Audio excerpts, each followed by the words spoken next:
Oh, 10, 9. Good? Everybody? Everybody good? Good almost afternoon. My name is Lillian Sexton. I'm the fire marshal for the city of Lake Mary. I'm going to introduce, following me is the fire chief of the city of Lake Mary, Michael Johansmeyer, our chief water operator for the city of Lake Mary, Scott Rankin.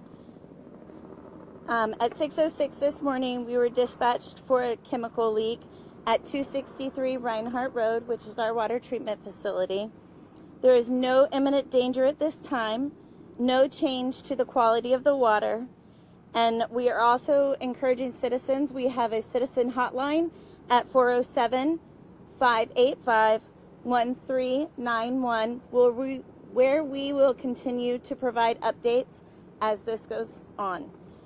I'd like to introduce Chief Johansmeyer this time. Thank you. Mike Johnsmeyer, City of Lake Mary Fire Chief. I'd like to also just mention that we are doing some reverse 911 calls to the area just so that people can understand what's going on in the area. It is safe to travel on the roads here, and also we have a school right next door, and that school is operational right now, and parents can come pick up their kids and so forth. I'd just like to say once again, the City of Lake Mary's water has not been affected by this incident. The facility has redundancies for these types of things to happen. I want to thank all the personnel that are out here, including yourselves, and getting the information out, but the personnel that are on the scene here. We have a tremendous collaboration between ourselves, the PD, a lot of the departments within the City of Lake Mary, but also a lot of the departments within Seminole County. The Seminole County hazmat team is on site right now, along with many of their chief officers. And also we have the Department of Environmental Services here that is also collaborating with us as well. And we have several subject matter experts that we're reaching out to for expert advice through the hazmat team that's here in mitigating this. We have a unified command set up. We have continuous meetings. We'll have continuous meetings, and we will update as we can with the staff. The Unified Command is all our partners, so I just want to be clear, we have the Seminole County Fire Department working the incident with the City of Lake Mary, the City of Lake Mary PD, Department of Environmental Services, and obviously our on-site subject matter experts from the City of Lake Mary who work the plant, which Scott will be talking in just a minute. We have no injuries at this time, and that's where our focus is right now. We're expecting this to be a longer duration incident just because of how it's planning out here. So our attention is to monitor this tank, but also to ensure that if this goes on for hours to come, that we have rehab services, rehabilitation services, water, food, drinks for everybody that's working the incident. We will be here until it is mitigated completely and it is done. We remain in a monitoring mode. This tank is a 2,500 gallon hydrogen peroxide tank. We have what we're estimating about 1,250 gallons to 1,270 gallons left in the tank.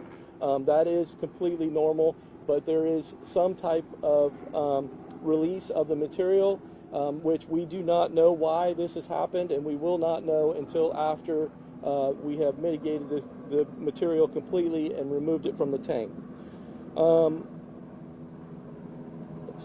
There's been little to no liquid release, so we do not have a major release going down the street or anything.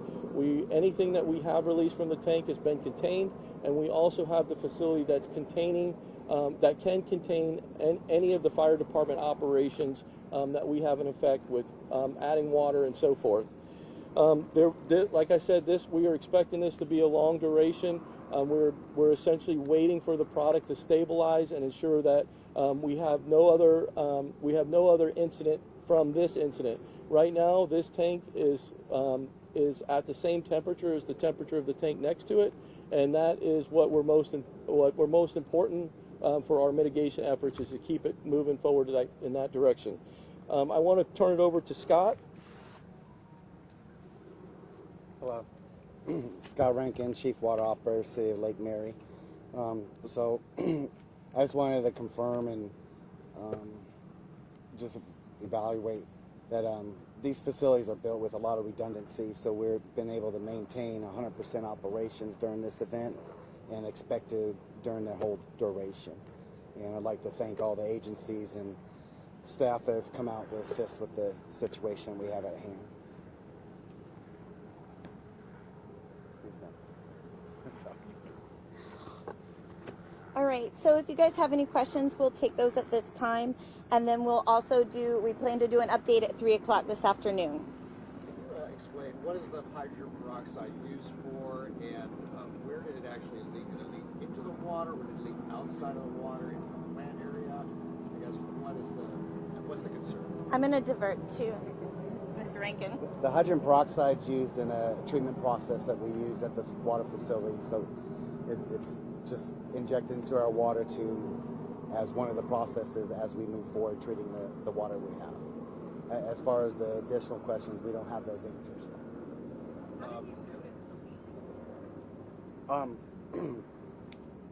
When I got on site, I could see I'm gonna call it a mist. So that's not a normal situation. So I evacuated myself out the facility and called 911. So was this a vapor, or was it a liquid? And if it was a liquid, did it get into I don't know how to explain that. It was just... But did any of it get into the ground? Did it leak outside the plant at all? Go into the... That's the answer for it, Chief. I'm sorry, what's the question? Did any of this hydrogen peroxide or any of the other contaminate the ground, go outside the facility at all? Absolutely not, that we're aware of at this time. So we're monitoring all of that, and the facility is built to collect any runoff up to 100,000 gallons of water and chemical, whatever would be released in a situation like this. And we do, number one, we do not have the product being released into that drain. Most of what's coming out there is the water that we're putting onto the tank just to make sure that it stayed cool. So was the leak a mist then? The leak is a vapor, is what we would call it. And so I guess what is the concern with hydrogen peroxide? Because a lot of people think of that as something you clean wounds with. Some people use it as mouthwash. What is the concern? Yeah, we are not chemists by any means, but we have them on call. We're talking to them right now, and essentially, that's a fantastic question because it was the first question I asked when I got here. What's the difference between this? Because we know that's going to be somebody's going to be thinking, hey, I can go to the local grocery store, pick up hydrogen peroxide. What's the difference? The difference is strictly concentration. So this concentration is much higher than what somebody that would be putting it on their wounds, and so we would need to make sure that it's at a level that it cannot cause harm to anywhere, and that's by keeping it in the container it's in now until we can get it down to a concentration that's safe, and or working as we get further along here, pumping it out of that tank into a stable tank that can hold it.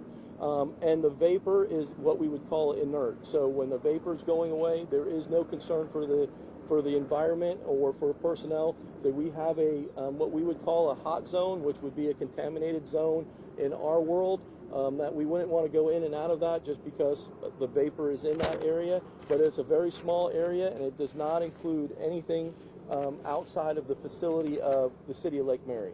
And you mentioned about the school, the nearby school. Are you recommending parents come pick their kids up, or is school operating as normal? The school is not operating as normal, and we do not have any anticipation at all that that is going to change. This plant is relatively new. It opened in 2021, I think. That's correct.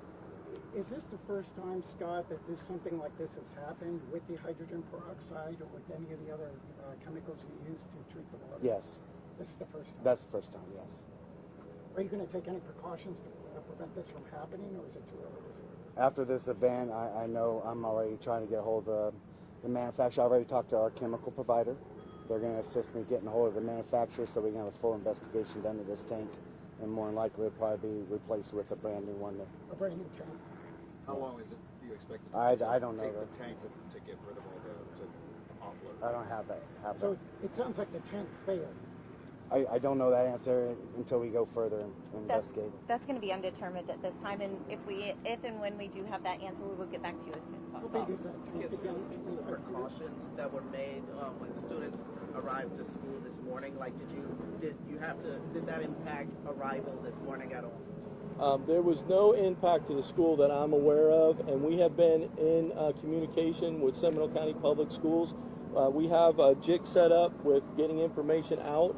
Obviously, all of our agencies, big and small, just trying to get it to the right person at the right time and making sure everybody is informed. So not only did we visit the school right next door, but we also contacted the school board to ensure that the proper emergency personnel for the school board were informed of the incident and that we're monitoring it. And we would definitely, if something was to happen, they'd be the first ones to know. You guys said you don't know how this happened. I'm wondering what goes into figuring out how it actually occurred and preventing it in the future. What does that entail? We won't know that until we get to the point that we're out of an incident mode and we're into an investigation mode. Once that happens, then I think it will be very clear. They will be able to figure out what's going on here. And that, I mean, that's really, we just don't know. And that's all. I mean, until it's out and we can, look at pieces and parts, nobody knows what's going on here. Are you able to point out specifically like which area of the building you were focused on behind you? Yeah, so Due to Homeland Security, we're not allowed to pinpoint certain processes of our operation. Oh, Okay? Yeah. All right. With that said, you said you discovered the leak visually. Was there an alarm that should have gone off if the tank was, losing pressure, or did you just see it in time where the alarm didn't go off? So until further investigation, be able to clarify that, it was a visual. The alarm I have is if the leak occurred and went into our containment area. So at this point, it's not in our containment area. Was there supposed to be an audio alarm that go off in that situation? Or? I don't know, and then it's probably something we'll look at, and in the future tanks might have that additional alarm put on. Did any of the workers inside feel anything? I was the only one on site. Oh, you really Yeah. on site. Is So anybody- no, I didn't feel anything, hear anything. About what time did you see that? 3 minutes before the call went, so right around 6 o'clock this morning. And nobody's in the plant right now, is That's that right? correct. And so does it affect the water coming out of the plant? No. Or does that have been turned off? The water is 100% operational. I'm just monitoring and operating from another building and a computer. All right, so at this time we're going to stop taking questions. We'll meet back with you at 3 o'clock. If you want to get with me after the fact, we can get some of your questions and we can get some answers for you. Also, just to remind you guys, phone number for the hotline is 407-585-1391. And after the fact, I can give you my cell if you have any further questions. Thank you. How big is that tank? All right, so, I just missed that one. I'm sorry. How big was the tank? 2,500 It holds 2,500.